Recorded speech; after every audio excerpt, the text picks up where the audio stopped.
ஹே guys, நீங்கள் பார்த்துட்டு Tamil just YouTube channel. So இந்த வீடியோவில் நம்ம என்ன பார்க்க போகிறோன்னா அமெரிக்காவில் இருக்கக்கூடிய one of the most famous city இந்த வேர்ல்டு அப்படின்னு சொல்லக்கூடிய நியூயார்க் சிட்டி.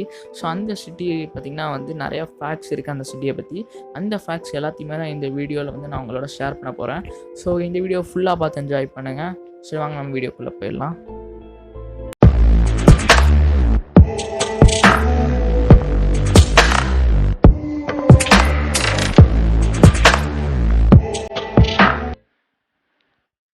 நியூயார்க்கில் பார்த்திங்கன்னா கிட்டத்தட்ட 8 மில்லியன் மக்கள் வாழ்கிறாங்க அப்படின்னு சொல்கிறாங்க.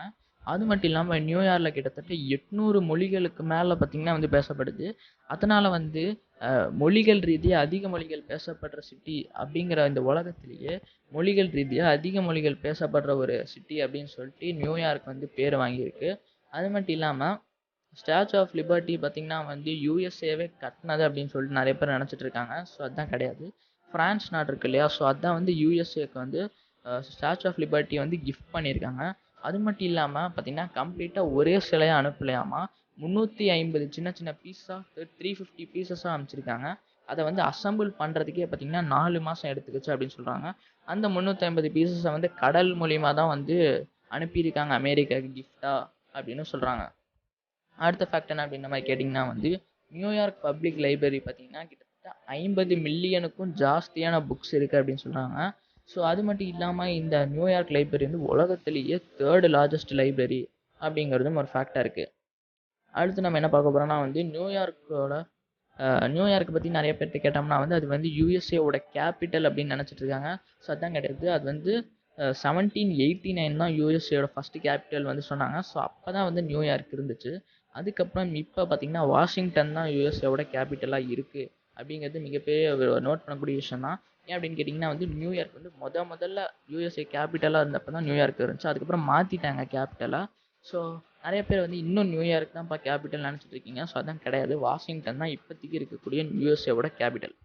நெக்ஸ்ட் பார்த்தோம்னா நியூயார்க்கில் இந்த மாதிரி காரில் போயிட்டு ஹார்னெல்லாம் அடிச்சிங்கன்னா அது சட்டப்பூர்வமாக அது இல்லீகல் அப்படின்னு சொல்கிறாங்க. ஆனாலும் நிறைய பேர் அங்கே ரூல்ஸை ஃபாலோ பண்ணுறதில்ல அப்படிங்கிறதையும் மென்ஷன் பண்ணியிருக்காங்க. அடுத்து ஸோ இப்போ பார்த்திங்கன்னா வேர்ல்டு ஃபஸ்ட்டு அண்டர் கிரவுண்டு பார்க்கும் நியூயார்க்கில் தான் இருக்குது. அதாவது நம்ம இப்போ கார் பார்க்கிங்லாம் அண்டர் கிரவுண்டில் பார்க் பண்ணுவோம் இல்லையா, ஸோ அந்த மாதிரி பார்க்கே அண்டர் கிரவுண்டில் கட்டியிருக்காங்க நியூயார்க்கில். ஸோ அதுதான் வேர்ல்ட்லேயே நம்பர் 1 அந்த மாதிரி அண்டர் கிரவுண்டில் கட்டினது நியூயார்க் சிட்டியில் தான் இருக்குது அப்படின்னு சொல்கிறாங்க. நெக்ஸ்ட் என்ன அப்படின்னு சொல்லிட்டு பார்த்தோம்னா இது ரொம்பவே இன்ட்ரெஸ்டிங்கான, அதுக்கு இல்லாமல் ஸ்ட்ரேஞ்சான ஒரு ஃபேக்டாக தான் இருக்குது.